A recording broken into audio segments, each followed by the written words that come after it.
అందరికీ నమస్కారం. ఈ రోజు కాంగ్రెస్ ప్రభుత్వం ఏదైతే ప్రతిష్టాత్మకంగా చేపట్టిన 6 గ్యారెంటీలో భాగంగా ఉచిత ఆర్టీసీ బస్ సౌకర్యం అనేది మహిళలకి అందజేయడం జరుగుతుంది. ఆ ఉచిత ఆర్టీసీ బస్ సౌకర్యం మహిళలకు అందజేసే కార్యక్రమంలో భాగంగా ఈ రోజు ఏవైతే ఆ పథకం మీద ఆపోజిషన్ పార్టీకి చెందిన వారు కేటీఆర్ గారు వ్యాఖ్యలు చేయడం జరిగింది. ఆ వ్యాఖ్యలు మహిళలందరం కూడా చాలా తీవ్రంగా ఖండిస్తున్నాం.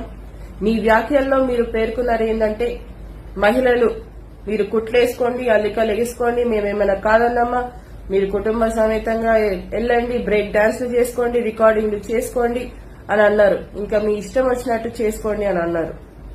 మీరు మహిళలంటే ఇంత చులకనగా మాట్లాడడం జరిగింది. మహిళలందరూ ఈ రోజు రాష్ట్ర వ్యాప్తంగా చాలా చాలా అంటే చాలా బాధపడుతున్నారు.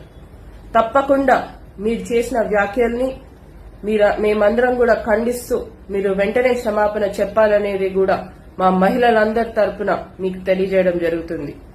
ఇక మీదట మహిళల గురించి మాట్లాడేటప్పుడు చాలా జాగ్రత్తగా ఆలోచించి మాట్లాడండి.